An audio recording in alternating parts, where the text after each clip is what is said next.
right, good afternoon, everybody. Thank you for joining us today. I am Erin Rounds, one of the ANJEE board members. We're very excited to welcome all of our presenters for the Rise of Forest Schools New Jersey at our ANJEE 36th Annual Winter Conference, our very first virtual one, which we're very excited about. Special thanks to our friends at PSEG, New Jersey Natural Gas, and an anonymous donor who is a friend of science and environmental education in New Jersey.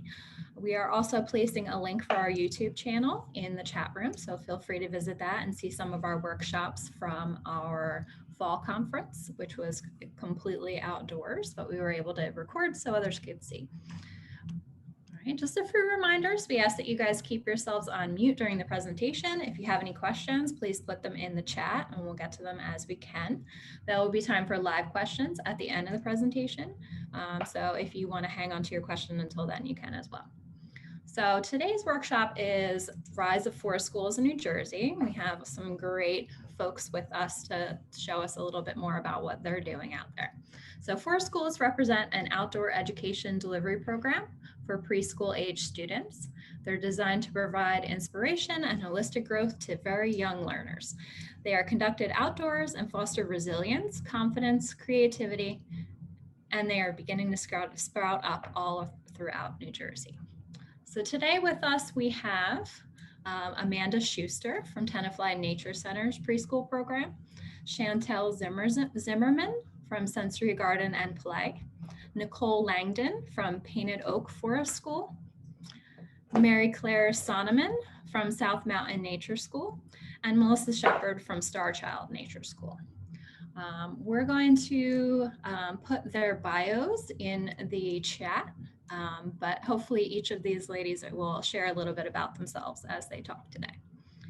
All right, who would like to go first?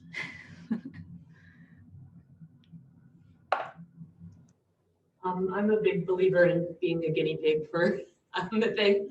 So I don't mind going first, and I do have a presentation, but it's very minimal. The Tenafly Nature Center, my personal involvement with it is this is the place I first was lucky enough to secure a job when I graduated from college, and we are celebrating our 60th anniversary this year, which is great. So I personally have been involved off and on with the center since 2004. And our forest preschool program this year was my return to the Nature Center. I had previously been at the Liberty Science Center as an animal presenter, and I just came from the Friends of Rye Nature Center in Rye, New York. I was a forest preschool teacher in their program for the last 2 years. And so it was time to switch gears to kind of come home, so to speak, and help our programming expand here at Tenafly. So we are falling into the category of a forest kindergarten. We call it forest preschool just because the terminology can sometimes be confusing, but we do have that age range of 3 to upwards of 6 years old. And we don't have a lot of indoor facilities. We do have it for extreme weather fallback. We've used it twice so far this year because of high winds. And we do have access to an indoor bathroom, but that's about it for our indoor facility space. And we do spend as much possible time out in the woods and our outdoor classroom space. So this is a pilot program for Tenafly this year. We're making sure that we're kind of meeting parents' expectations for outdoor education, but the reason that it came to the forefront this year for us is obviously because of the COVID-19 pandemic. So we have had in our fall semester, we had 4 kids to start with. And that was a Monday, Wednesday, Friday afternoon schedule. And now that we're in our winter session, it is Monday through Friday. 4 of those families do come Monday through Friday, and 1 family comes Monday, Wednesday, Friday, and another family comes Tuesday, Thursday. So at this point, what we start our day doing is doing our normal drop-off, temperature checks. All families have filled out a form about the COVID-19, just any symptoms that they may or may not be exhibiting. And then we kind of get down to it. I do have a mud kitchen, which is a big part of a lot of forest school programs. And I also have a space that we can store our gear and we can work on experiments and things like that. So sometimes we'll do art projects that are pretty open-ended to allow the kids to explore. And they're also picking up on the environmental cues that they are noticing every day, because our curriculum is pretty loose at this point. This is a really big departure for us at Tenafly. We do mostly field trips, scout programs, and camps. So this is really the first time that we here have done a day-to-day program. So some of these outdoor classroom experiences are kind of cumulative over time. You can see in the center picture, we have a tower that we were building from some wood blocks. That tower, I think, was an oven on a previous day. We're also trying to tap into seasonality just to make sure that we are seeing that change over time. We've been lucky enough to have snow only once, but we tried to make the most of it on that day. And so once we've kind of reached the point where somebody says, hey, I'm hungry, I'm ready for food, that's when we'll move over to our story and snack time. So we're lucky enough with our small group and the way that our physical outdoor classroom space is set up, it's very easy to have the kids spread out to make sure that they are maintaining safety with masks off and have access to me. In the picture on the left, that forms like a U-shaped seating area. So I'm in the center so the kids can see and we can chat with each other during our snack time. And the picture on the right is our fallback tent, again, where we store things, but also if it is causing a little bit of difficulty with eating snack, we can have that covered space if necessary. So a lot of our time then in the second half of our program, it is a 3-hour program. That 1.5 hour time in the second half is really our trail time. And when we are together for trail time, we do try to make sure that we're kind of democratic in our approach. So we'll talk about where have we been this week already, where would we like to go, and we vote on making sure that we're going somewhere. We have supplies that I provide for each family, which is a pair of rain boots that are insulated and a pair of rain pants. I figured it's pretty easy for families to already have a raincoat. I have had experience with rain suits and it's always been mixed. A lot of kids feel constricted. It can cause some bathroom difficulties. So I opted for rain pants this year, and the boots are insulated so they can be good for the winter time as well. I've had friends in the past who have just normal rain boots, their feet get really cold, and that kind of just shuts down the possibility of truly being invested in play when they're so focused on staying warm. So those are the things that help us get to trail time. Our trail time, again, like I said, everybody gets to vote on it. So it might be because they wanted to climb at a certain place, they wanted to see something, check on something that they've already seen that week. For instance, a phrase that I never thought I would say was, yeah, we can definitely go look for the dead goose, because that's something we saw with our group, and they wanted to follow up what happened to the goose, where were the feathers, did we still see any bones, things like that. We do have a lot of water at the Nature Center, which can be something that can be cause a little concern for families and parents. We do have, like I said, you can see the boots on the right-hand side there that we provide. And we do have a dock that allows access to the water. It is something that we have conversations about where I am in relation to the kids when they're in the water. We have a small pond in our outdoor classroom space that is fenced off so the kids can't approach it on their own. And the pond on the left is our main pond at the Nature Center. We have almost 400 acres of land. This pond itself is about 3 acres at this point in time. And it connects to a stream that is often seasonal. So the kids want to investigate those connections and see how everything is going for the day. So I, give them the space, but we talk about just taking a proper risk. So after the end of our day, I do have a parent communication method that is something that I picked up that I used at the Friends of Rye Nature Center, and I know it's common in public school settings, and that's a program called Seesaw. I do have a chance to chat with parents at pickup, but sometimes it's, how it is, it gets to be very hectic at the last minute as everybody's trying to get to their car or their next thing. So I use this as an opportunity to share what we did for the day and also to show pictures. And I can modify the permissions as necessary. You can invite extended families so they can also see what's going on in, a niece or a nephew or a grandchild's life. And I know that families that are spread far and wide, this is really helpful for other members of the family to feel connected to the adventures that they are having when they are outdoors at our forest school program. So yeah, if anyone has any questions, feel free to put them in the chat, but we can go ahead and move on to one of our other presenters. Who would like to go next? All right, Melissa. I'll go next. Hi, I'm Melissa Sheppard. I am the founder of Untitled Nature School. We are located in South Jersey. I started Untitled as a family child care provider in 2017, and my goal was to always grow the program into a school. And we are there now. So now I rent space from a campground. We're in Burlington County. We have about 800 acres that we can explore, and we are a fully outdoor program. We offer classes for children 2.5 to 10 years old.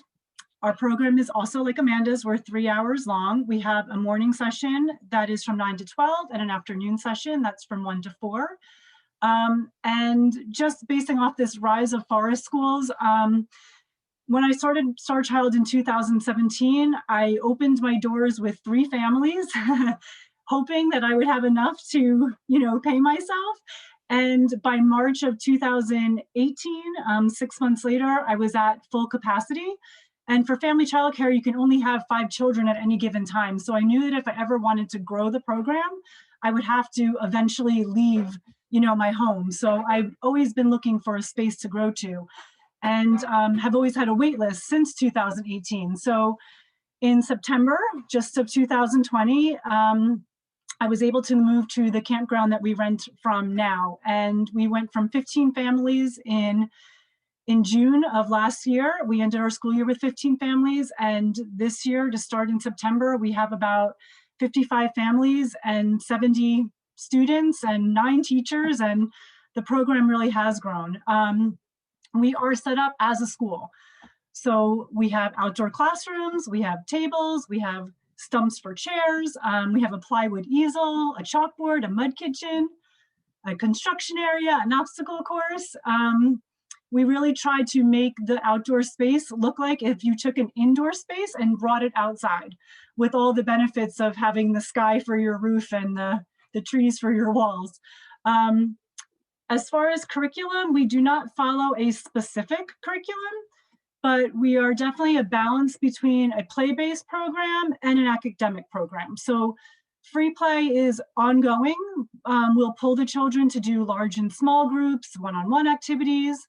I personally pull from Waldorf education and curriculum such as Lavender's Blue, Cultivating Joy and Wonder, Little Acorn Learning, Exploring Nature with Children for different ideas and inspiration. And not to sound totally cliche, but nature truly is our curriculum. We are very seasonally based. For example, in the fall, we did a leaf identification book, and that was our way of practicing our letters and writing and recognizing our letters. So writing out oak leaf and writing out maple leaf, that was the way that we worked on that. So that was a great way for us to kind of also do what was needed by each child. So there were some children who could only write the letter L, and we wrote the rest of the letter for them. There were some children who could write the entire word. There were some that were beginner readers and were able to sound out words. So through a very simple project, we were really able to meet a lot of needs of the children in a way that combined nature and academics. I have taught pre-K for about 15 years. So I do feel comfortable in knowing what the children need to be ready for public school kindergarten, which is where the majority of our students do go. I do use Handwriting Without Tears for our handwriting program. I like the verbiage that they use, and I think it's easy for the kids to work with. We do assessments in the springtime. that I base off of the Handwriting Without Tears assessment, but have added more social, emotional components, large and small muscle group, more compassion and nature connections to it to make it a little bit more of a well-rounded assessment. And I also know what I want my children to leave gaining from my program, so I can really tailor and create my learning opportunities to do that. So we ask a lot of open-ended questions.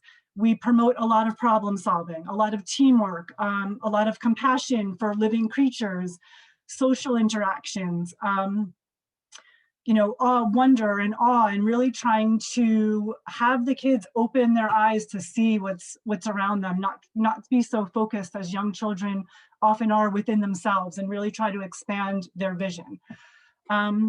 We do counting and writing and singing and rhyming, but we also foster life skills. We build hand-eye coordination with using hammers and nails.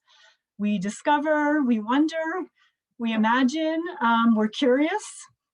We find things interesting. I love saying to the kids, and the kids love saying, "Oh, that's very interesting," or observant, really trying to build those cool sciencey vocabulary words. But I also think that that's the foundation for learning to come. We're really laying that love of learning, or I hope we're laying that love of learning through the experiences that we offer. So on cold and wet days, we're definitely more large muscle focused. We spend our time moving and climbing and exploring, and just nature provides such a great deal of sensory integration, which is so needed and lacking in so many kids these days, that we have the opportunity to do that in a fully outdoor environment. So right now the weather is colder. We're doing lots of sawing and building. We're making fairy houses, we're making shelters, we're making bird feeders, because now's the time for keeping warm. The animals are hibernating, they're finding food and looking for food because the world around them doesn't have much to offer. The kids can see that. They feel the cold, they understand why animals might need to hibernate. They see that the grass is brown, that there's no more leaves on the trees. They really have a deep understanding and connection to what's happening in the world around them. We're focusing on migration and hibernation and adapting. Adapting's been a big word that we've been talking about. We see the geese flying overhead, we see the deer in the woods, but we don't see any chipmunks anymore, and we don't see any insects anymore. So that's kind of organic discussions that winds up coming up. Why don't we see them, and where are they if we don't see them right now? One of the things the kids have really been into is the ice. So we have a little lake in our space we call it Turtle Pond, because in the fall there was always turtles that were sunning themselves on the fallen trees that are in there. And every day that's part of our routine, is going to check Turtle Pond and seeing if there's any ice and breaking the ice and throwing rocks on the ice. It's just kind of become a really cool part of our routine, but the ice is always different. So some days it's thick, some days it's floating, some days there's no ice at all, but it was just there yesterday. And there's actually this really cool sound that the ice makes. I don't know if you guys have ever tried to do this, but when the ice is just super thin on top, if you throw rocks and try to skim them on it, they make this really cool sound.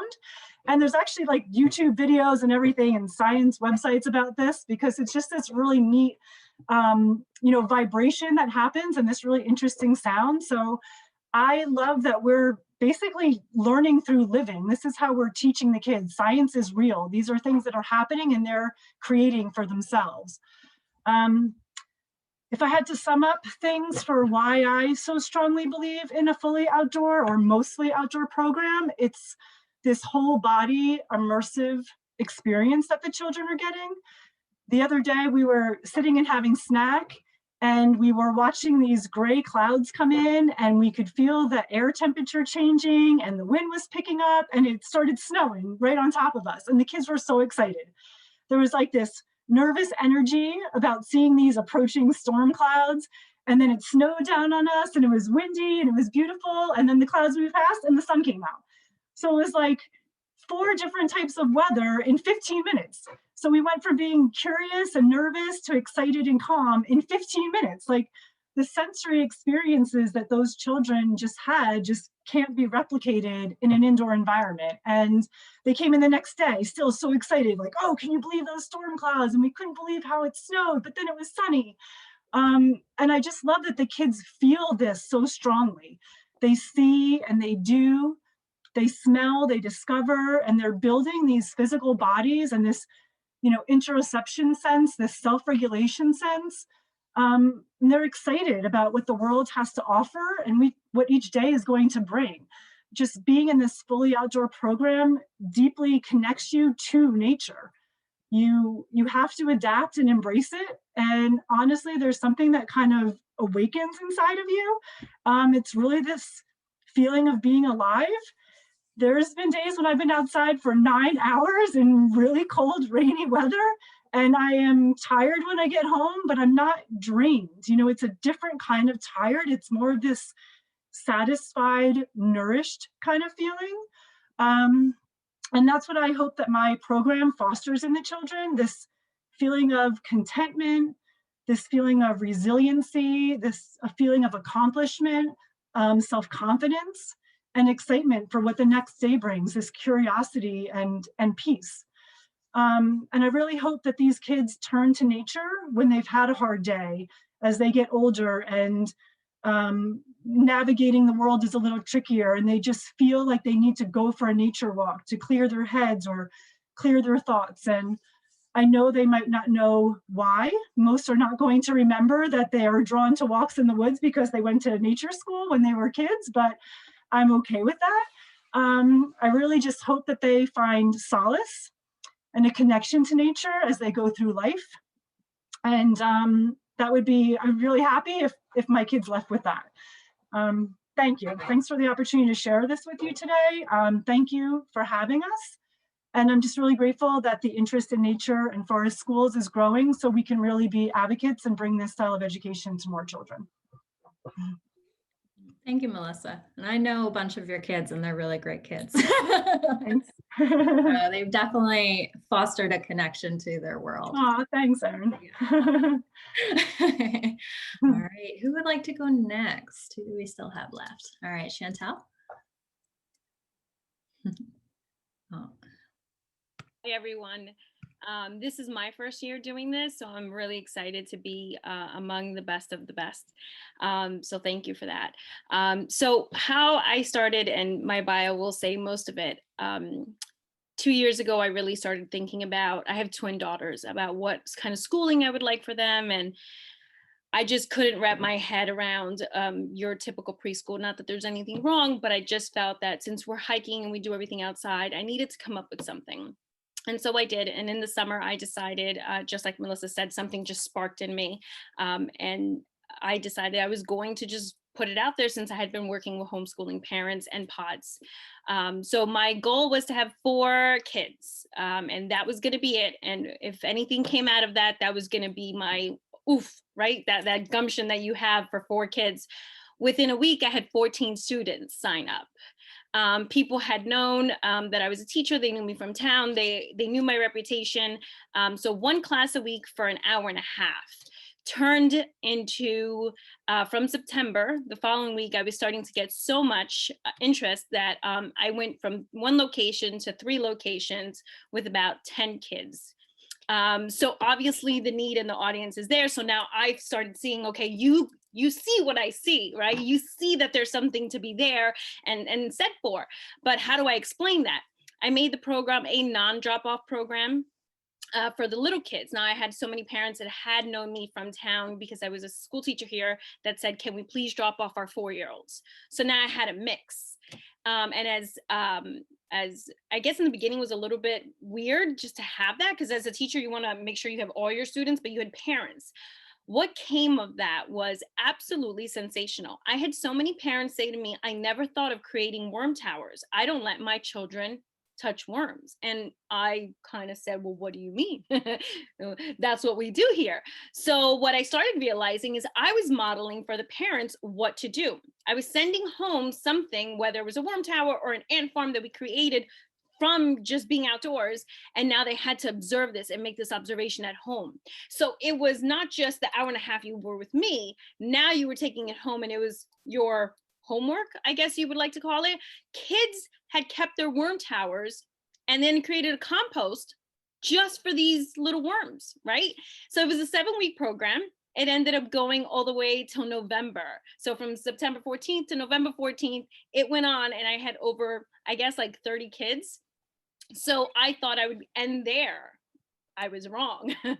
Now I'm starting to see the surveys come back and people are hungry for this. So I sent out tons of surveys to the parents that have been through the program. I extended it to their family members, and everyone said, this is the way to go. I held a little conversation, a chat, and I explained my philosophy, my thoughts. Every single parent walked out of there saying, you know, we're in this. I was so lucky, and I am very fortunate, as Melissa said, she found a place. So I found a nature center, and if anybody knows the new White Center in Ringwood, unbelievable people to work with, unbelievable place. So now I have a home. So we did my first winter camp, which was a drop-off. Because of COVID, we had to have our restrictions in place and make sure that everybody was safe, but I was still able to pack it in with 11 students.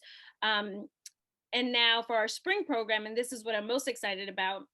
So when I'm hearing you guys talk about this, I feel like I'm growing with you, and I just feel some sense of energy, knowing that we are creating something so dynamic that can't be copied, right? Because being outside, it's an organic learning trap. And I say that all the time. So our spring program is 14 weeks, cut up with 7-week intervals, just because I wanted to give some parents leeway. I might have to close already. I have 18 students signed up and sealed. And what I got from the emails and the conversation was the program. One of the things that I wanted to do was something that Melissa said, like, you know, it's academic, but then you also want to let the child play. So I really expressed to the parents, and I'm very honest about how the program works. My main focus is to treat the child like a human. That means we're going to be doing our meditations. I've had parents come in and do meditations with us. We do yoga. That is just our norm every single day, and that can't be taken away. When you lay down and you say, okay, we're going to meditate and we're going to look at the clouds, they just relax because they need it. So that's my main goal, is to make sure that our children are leaving there understanding and regulating their emotions and knowing, I need a second, I need to lay down, I need to go look at the clouds. It's really important that they understand that. And the next part I wanted to explain to the parents is we do go on our morning hikes all the time. If you've ever been at the White Center, it is absolutely beautiful. There is a learning trap everywhere you go. And that means that they're going to question, they're going to wonder, they're going to want to know what happened. For instance, there was a big pile of scat that was there. They're going to want to go see it the next day. It's still there. All of this invokes everything what we're saying. And obviously, if we're sitting on this panel, you know the importance of a child being in nature. The second part of my program, and that's why I explained to the parents that it is exploration. There is a lot to it. I do staggered ages, and I don't separate them. What I've learned in that, if you have a very controlled environment, as we do, you know, because it's a small setting, I should say, a 5-year-old should definitely be able to help a 3-year-old. A 3-year-old should definitely be able to help a 6-year-old. And I've seen that come to life because their relationships have changed. I've never had an issue with that term bullying or feeling left out, because you're in a situation where you're really authentically building a relationship through play and also through the environment.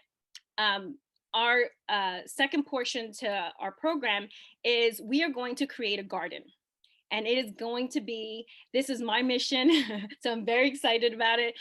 We are going to create a garden. They're going to learn how to garden, keep it. And one of the things I want them to do is start learning the type of seeds and where do we put them and how do we put them, what goes with what better. So there's a lot to the idea of the next 14 weeks, which I'm very excited about. But I think, and anybody who is watching this or any questions, one of the things that I think you need to think about is, what is the child getting out of any program? For me, it's something that's valuable. What kind of value are we adding to a child's life? And I think our school systems, which I've worked on, they're amazing. They deal with so much and so many challenges, and they do great. This isn't that type of environment, because I'm not going to sit there and only do your ABCs or just your academics. I want to hone in on your mental health. I really want it to be cherry picked, what is best for us, not just one straight curriculum. And I have pulled from different places.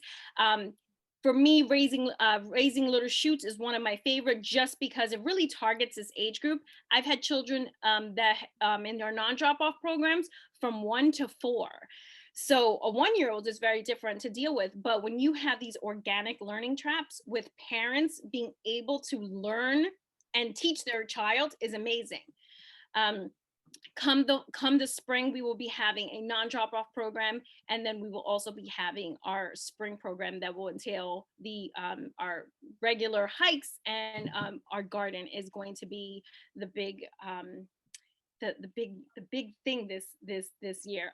We're also going to be running a summer camp and starting the fall again. I'm just happy that people see the value behind forest schools. And I'm happy that the people who are on the panel, thank you, because obviously you've done this first, and you trailblazed. And I'm so just happy that it's getting out there. So thank you for having me. Thank you for coming. We appreciate insight from all different places too, because even though you're all forest schools, you're all very different from one another. So who else do we have that's left? We have Mary Claire. Would you like to go? Sure, I'll go. Yeah. Hi, I'm Mary Claire Sonneman. I founded South Mountain Nature School about 5 years ago now. And I'm just thrilled to be here with so many other forest school teachers and directors. And I can't tell you how exciting this is to have so many of us in New Jersey in just such a short period of time.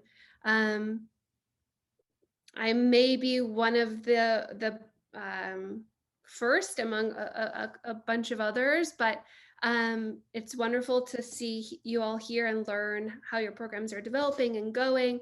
And I agree, there's so much interest in forest schools right now. I think we're just going to continue to expand and grow and help the children, the preschoolers and the little ones, really connect with nature. There are so many things that Amanda and Melissa and Chantel have said that ring true with me in my program. I would say one that I noticed every one of you said so far was that giving children a space for peace in nature, for them to know that they can go and find solace and calm and be comforted in nature every day, whenever they want, for free, and have it lifelong be available to them for their entire lives, is really such a gift. And I think a real anchoring goal of my school, and I now know yours. We started, South Mountain Nature School started with caregiver classes. And so we started with the parents and the children in a group of, 10 kids or so, out for just an hour a week, an hour and a half a week. And very much like, I think, Melissa, or was it you, Chantel, you were saying how you were teaching the parents this whole new philosophy. And I think that a part of one of the reasons why I keep the caregiver classes around through all the years, even though we primarily have most of our attention on the forest preschool now, is that we are expanding the philosophy and the mode of teaching, that children can learn so much just by being in nature, being curious, experiencing the joy of just being outside, watching the clouds, asking questions. So it's something I still love to teach. And then a lot of the children from our caregiver classes now come over because we've developed relationships with the families. They've now come to our preschool. And our preschool is in our 4th year now. We primarily serve children 3 through 6. And again, we have a mixed ages, and the mixed ages are fabulous. It's really an asset to have the children not only be able to learn from the older children in the group, but also be helpers for the younger children. And then they get to roll with the class, so they can be in the class for 2, maybe even 3 years. And I've had a couple of families doing that. And just to have your return students become leaders, it's fantastic.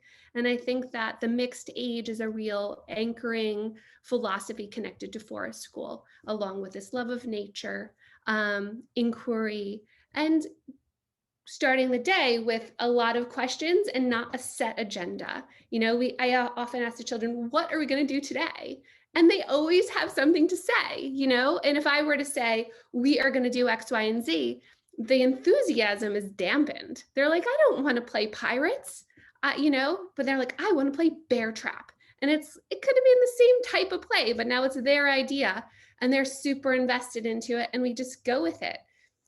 We played a lot of bear trap in the forest today, and it just, what do bears eat? You know, where do they sleep? And then the questions become, just continue.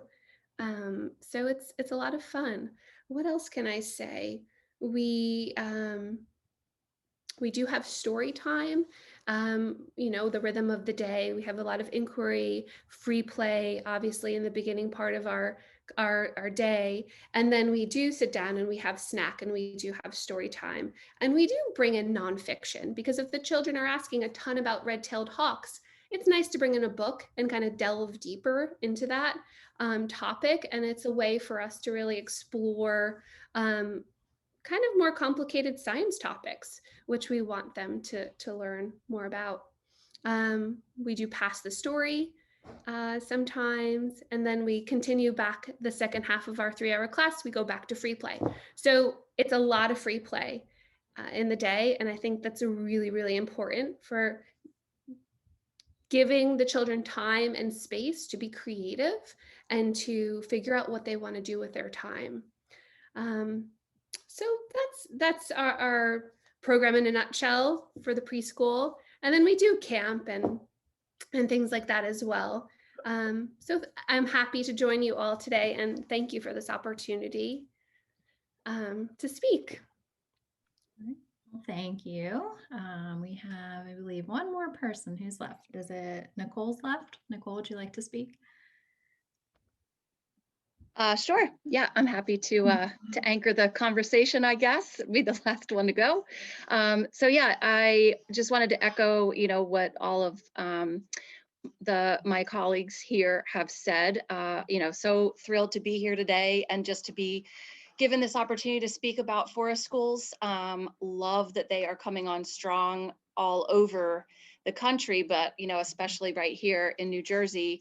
You know, I think we on the Eastern Seaboard, you know, tend to have highly competitive schools and, you know, rigorous programs, you know, in regard to kind of public school and standards and things like that. Our school is in the shadow of Princeton. So, you know, there's definitely high expectations here. So I love that we have the opportunity to provide another different type of program that is still just as powerful and valuable as, you know, sitting inside in a more traditional setting, but also providing a space where children can be themselves, where they have freedom to move, to get up, to breathe fresh air, you know, to go to the bathroom when they need to drink water when they need to just kind of be more holistic in the way that we're approaching education. So I founded Painted Oak Nature School in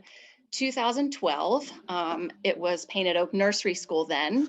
So just like a lot of the other ladies have said here, we had 13 children enrolled initially. So I started the school with one other woman. She's actually our enrollment marketing guru now. And so we did start as a licensed childcare center. So we were able to have more than the 5 kids. And so we kind of got lucky and we found a space right away. It was not necessarily a nature space though. It was kind of like a suburban preschool, not in like a strip mall kind of place. So it was a little bit more, you know, naturey than that, but we were right in a borough. So we had access to a firehouse and a library and the post office. So we just started by taking a lot of walks outside with the kids. So Lauren, the woman that I founded the school with, we knew that we wanted there to be a nature piece to it. We wanted to have the kids out in all weather. So, parents did come with gear. It's gotten a lot more in depth now, certainly, than when we first started, but we always knew that we wanted to have kids out in all weather, not just when it was a, 65-degree sunshine day. And yeah, like I said, we just took a lot of walks. We had a garden, we had bird feeders, lots of windows to look out and explore. And so there was another school that was kind of a stone's throw from our school. They're a private school. And we used to look out the window at the birds and things that were going on outside. And we noticed the kids going across the street over into this forest area. They would kind of walk into the trees and then just disappear. And we thought, where are they going? And so one day, Lauren and I took the kids back, and we really didn't know what was going to be back there. And like I said, we didn't have acres and acres of forest. I mean, there was a highway on this side and railroad tracks on this side. And so we thought, well, where are they going? And when we went back there, it was just, we coined it the magical forest or magic woods, because it just was so beautiful. There was this one singular tree that kind of beckoned to us. It was an oak, of course, and just beautiful, beautiful colors, lots of places to explore. I mean, it felt like a completely different world.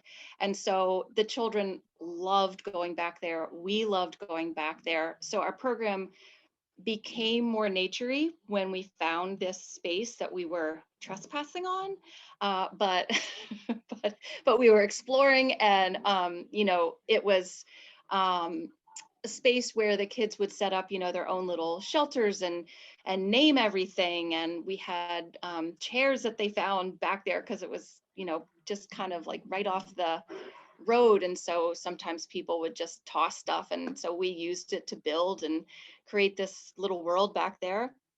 And then we were there in that location for 3 years. So then in our third year, we learned that space was going to be developed, or some of our parents had said, I think you should be listening to the politics of town, Nicole. I think that space is going to be developed. So then luckily, I did happen to meet our now property owner at a festival, and he said, do you know anybody who's looking for a school? And I thought, yes. So we're now at a summer camp property of 225 acres. It's just been wonderful for us because there is a building. So we first came over with 20 kids, I believe. We opened then the next year with 50. So we exploded over the summer, and had all of this space that we could, move into. And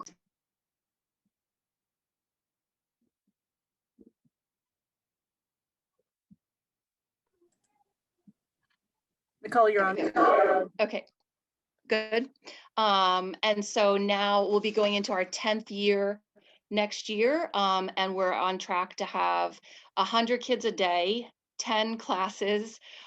So we've just kind of grown and expanded, and been able to breathe into this space. COVID has actually been quite kind to our school, I would say, just in the sense of, I think families are looking for something else. So many kids have been remote learning for so long that it really just isn't working. It's, and again, I won't get on a soapbox too much about that, but with, research coming out about just how the emotional aspects of, children not being near other children, and the, socializing and true learning, that when we reopened back up in June, just so many families were ready to be on board, ready to be outside. And so it has provided us an opportunity to grow our school from what was preschool, pre-K, and kindergarten to now preschool through 6th grade. So it's been really phenomenal just in what parents are looking for, and supporting, and feeling like this is just a really safe place to be right now. And let's see, I'm not sure what else I should say. I feel like I just resonate so much with what everybody else has already said, so I don't want to repeat anything. And I know people probably have some questions, so maybe I'll just button it up and let the questions come. So thank you again for the opportunity. I really appreciate it. Thank you again. So yes, I think we do have some questions. Jess, you've been keeping track of the questions, right? The ones that have not been answered. I have, yes. So there were a few questions that were answered in the chat, but a couple where I didn't see answers for was, and these are for all of our presenters, for pod groups, what do you think is the best way to reach out to them with EE ideas or introducing them to forest schools?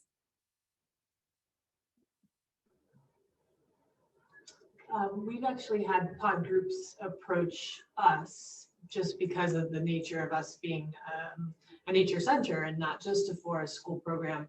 And so we've tried to direct them to like my colleagues who are handling nature enrichment is what we're calling it for older families and things like that. So it's kind of, I think it's just continuing building that word of mouth with the good program. And then I know Chantel has a lot of the family connections as well, right? Making sure that you have those families, because then they're going to make sure that word of mouth continues and seeing that as the resource. I'm gonna add to that because I think it's word of mouth obviously is key. Usually pod groups will find you.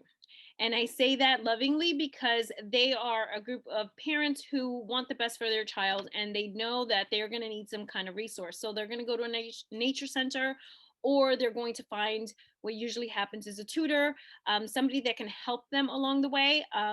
So I do think most times, or at least what's happened to me, is pods have come to me directly and said, I have 6 or 7 families who want to work together, and you take it from there. Is it going to be a program where it looks like the parents are going to join in, or are they dropping off? So it kind of depends on the pod itself, and also if it's a new and upcoming pod, or if it's something that's been established. And there's a big difference because what I have found that right now there are a lot of pods. There's just a lot of, and I don't know if I want to call it pods, or really, really amazing parents that just want the best, and they know they want to stick together and say, okay, let's find something really good. So they need surveys and reviews, and it's word of mouth. So I think that's how pods usually have found me. I don't know if that helps. Excellent. Anybody else want to weigh in? Sure. I think never underestimate the power of Facebook. especially now, we're all getting all of our information on what's happening through social media. Like, you have a page and you post all the time. I mean, I don't as much as I should on my page, but it's powerful. Yeah. So.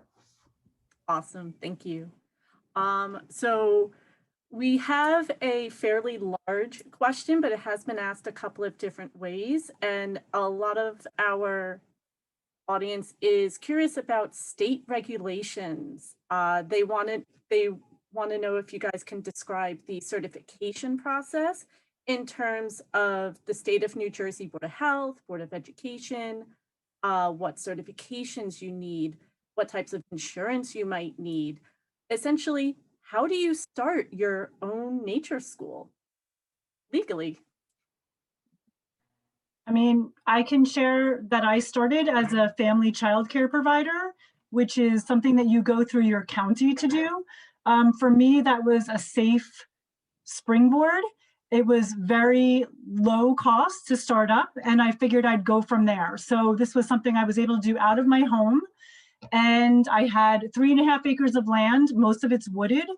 And again, zero output. I didn't have to put out any money to start. So I would say maybe start something super small like that. Try to do something out of your home, see what kind of interest you have in your area. You can also utilize your local or state parks and do kind of like a Tinkergarten type of concept where you're just having groups of parents meeting in one central location, and do more of a parent stay. I wanted my parents to do drop off. So that's why another reason why I started at my house, and then was able to go from there. So everyone is kind of different. I don't have a building, so I fall under more of a youth camp regulation versus a Division of Child and Family Services, because we don't have a building. So it's kind of that gray area, but Nicole's in a different situation. Mary Claire's in another situation. So it's where we are insured. I'm technically insured as a youth camp. We have workers' comp for our teachers. I was able to be insured being a family childcare provider, and the county also has great resources for starting a program as a family childcare provider. So I would maybe suggest some of those ways.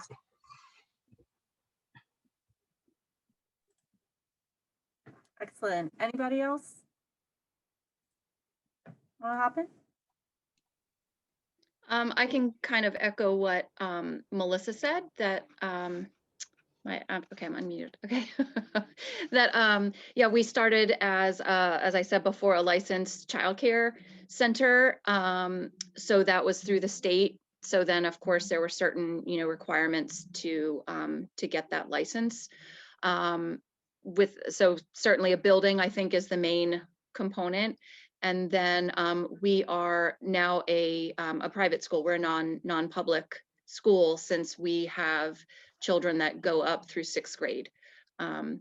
So yeah, it kind of runs the gamut. But I would say, if you would hope to grow a school or grow a program, that the space is probably most important, because I feel like that can be a barrier, can be a hindrance that licensors need to see an indoor space with water and heat and all of those things. So I know we have talked as a group also about what getting licensed for schools could look like in this in this state. They have already done that in Washington, so I know some of us are on a crusade to maybe get that going here. But yeah, a licensed program through the state Department of Children and Families would be the place to start if you wanted to grow it. That's awesome. Have a little bit of an echo. Thanks, Nicole. That's a great point to bring up. There was a question in the chat where Sarah asked, is there a specific place you recommend we follow to keep up to date with the advocacy to get forest schools recognized as legitimate and licensed school style in the US? I'm currently taking classes through Antioch University, New England, in their nature-based early childhood program. And so I'm kind of building the airplane as I'm flying it kind of deal, right? I'm in the business planning class, which our professor is Ann Stiers at the Juniper Hill School, if anybody's heard of it. So she's helping us to understand, okay, what are the pieces of information that we need to consider, the licensing aspects, but also our philosophies that are guiding our schools and things like that. And the Antioch program is great because everybody is super supportive.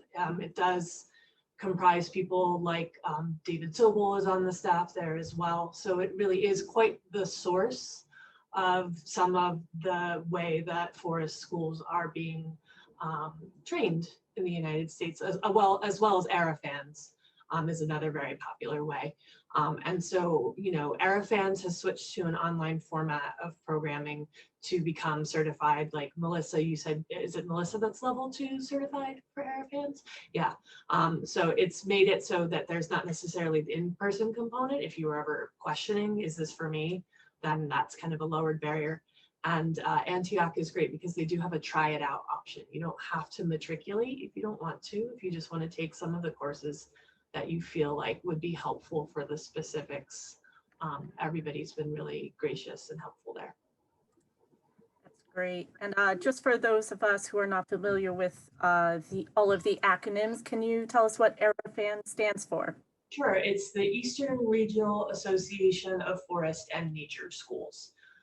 And so it's kind of like that distinction that I had made before for schools being 70 to 100% of the time outdoors with maybe no facilities, like Melissa was talking about, or like Nicole was talking about, where you start with a building and you explore out from there. That would be kind of technically described as the nature preschool format. Jess, I'm just letting you know we have about 3 minutes left for questions. And thank you so much. So if anyone has any other questions that you'd like answered, throw it in the chat. There is one where we actually have a list of questions.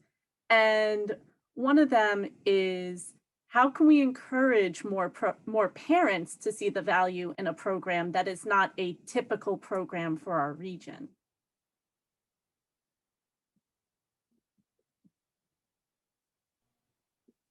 So I'm gonna. Yeah, go ahead. I think a few of us touched upon it. I think any way to grow a program, I think starts with the parents and encouraging and supporting the parents to see the value behind it. And like our non-drop-off program, the parents get to see what it's like to be in a classroom, but they also get to experience like, oh, this is what I'm supposed to be doing. Oh, it's okay for them to run outside and it's okay for them to climb. So for me, I think somebody said it was Facebook, showing pictures, but also really explaining to the community the value you are adding and instilling to the child. Excellent. Yeah, to add on to that, we try to do in our weekly newsletter. I always try to say and explain, like we also send out pictures. I really think that is the best way for the parents to really see what's happening. I would have liked to been able to do more advocacy type programs, like do something at the local library and have a parents' night and really be able to get the parents in the classroom a little bit more, but that was, obviously taken away this year. So the newsletter is kind of my sounding board for that. So explaining what we're feeling and what we're doing and what we've been gaining from the different things. Like this isn't just a picture of your son climbing a tree. This is a picture of your son climbing a tree and using these muscles and how he was feeling and balance and really try to get them to be a little bit more aware of what's happening. I think that's a great point, Melissa. It's like catching your child in action and really developing not just the picture, but explaining the authentic moment, that real moment, it's in real time. So a picture's all we can do, but I have to agree with you that authentic time of we're catching your child doing something so amazing, please be a part of it. Great, and we're just out of time, and we really appreciate all of the presenters joining us this afternoon, Amanda and Chantel and Nicole and Mary Claire and Melissa, all of you taking time out of your day. I'm sure you're all ready to go home and relax after a long week. But thank you for taking some time to spend with us this afternoon. Also for all of the participants today, just a couple of reminders as we close out this session. Please go through the calendar and make sure that you're not missing any great experiences coming up for the next week of the conference. Tonight we will have movie night. There's also a movie screening on Sunday too, so please check out those events. Please also subscribe to the YouTube channel. You can see all of our great workshops from the fall conference, but also any virtual workshops that you may have missed. And of course, even if you've already registered for the conference, you can still register for our Saturday field trips. So we have some field trips coming up tomorrow. I believe registration has already closed for those, but there are some great experiences coming up next weekend as well. Also, thank you to our sponsors, our conference sponsors of PSEG, New Jersey Natural Gas, and our anonymous donor. Thank you, everybody, and I hope to see you again soon. Have a great rest of your day.